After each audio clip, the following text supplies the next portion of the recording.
No, said Dain, you are the father of our folk, and we have bled for you and will again. But we will not enter Khazad-dûm. You will not enter Khazad-dûm. Only I have looked through the shadow of a gate. Beyond the shadow waits for you still, Durin's bane. The world must change, and some other power than ours must come before Durin's folk walk again in Moria. Welcome to Tales of Arda, where we discuss and explore Middle-earth. Today we talk about the legendary dwarf Dain Ironfoot, who is, in my opinion, one of the greatest dwarfs ever. Dain II Ironfoot was born in 2767 of the Third Age in the Iron Hills during the reign of his grandfather Gror. Nothing is noted of his early life until the Battle of Azanulbizar. Following the murder of Thor by Azog, the dwarfs vowed revenge. The Longbeards, along with many other dwarven clans, sacked all orc strongholds in the Misty Mountain, battling their way to Moria. Before the Gate of Moria, the last battle of Azanulbizar was fought. Nain and his son Dain arrived late in the battle, but proved vital. Fresh and well equipped, they drove through the orc forces until at last Nain confronted Azog, but Nain was weary and filled with anger, and Azog was strong. He darted from the dwarf's blows, and when the warrior stumbled, Azog hewed and broke his neck. However, all across the valley his troops were in retreat. Azog tried to escape back inside, but he was followed by Dain, who with his red axe hewed off his head before the doors of the east gate. He was a very young dwarf at 32 at the time, and it was held as a magnificent feat. Dain put in Azog's head the bag of coins that Nar had received. After the battle, King Thrain II wanted to enter Moria as his own, but Dain argued against him, because Dain alone had seen Durin's bane pass the gate of Moria, and had the wisdom to know that it was impossible for Durin's folk to return at that time. Dain returned to the halls of Gror with his people, and with his father dead, he became the Lord of the Iron Hills in 2805 of the Third Age. He had one son, Thorin, born in 2866.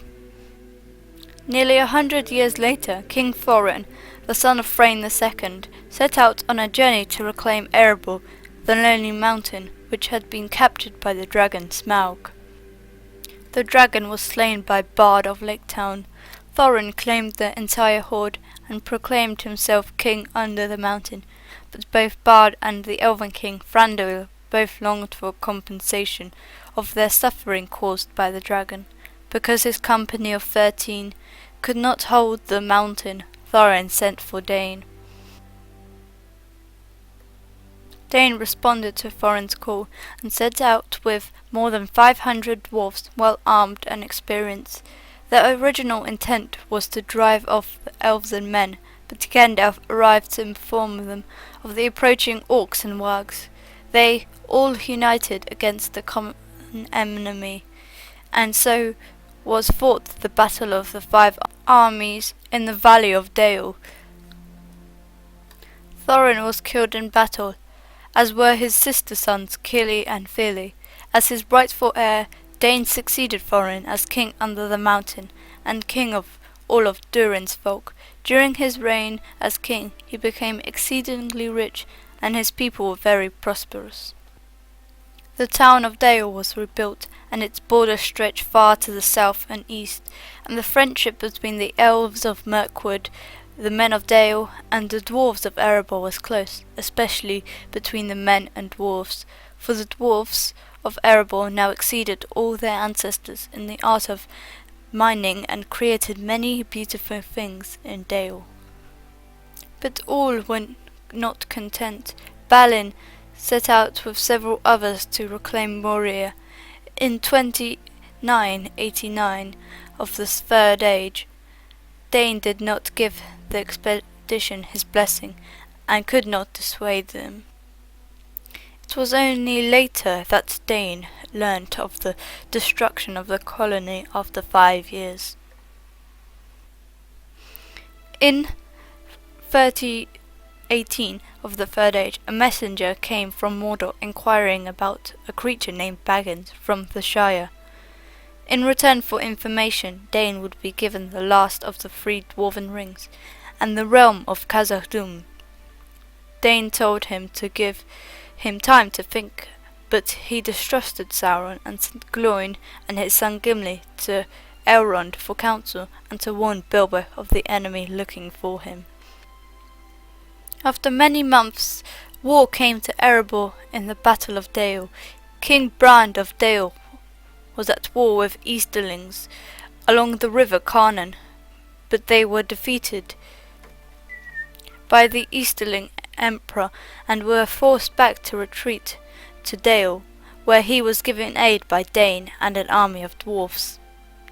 After 3 days of fighting, the dwarfs and men were driven back, and Brand was slain, but defending his body stood Dain, who at over 250 years old was not feeble, and still could wield his axe with great skill. But his skill was not enough, and he was slain as well before the gates of Erebor. After Sauron's destruction, the Easterlings lost morale. When the new king, Thorin III Stonehelm, son of Dain, and Brand's son, Bard II, saw this, they came out of the mountain and routed their enemies.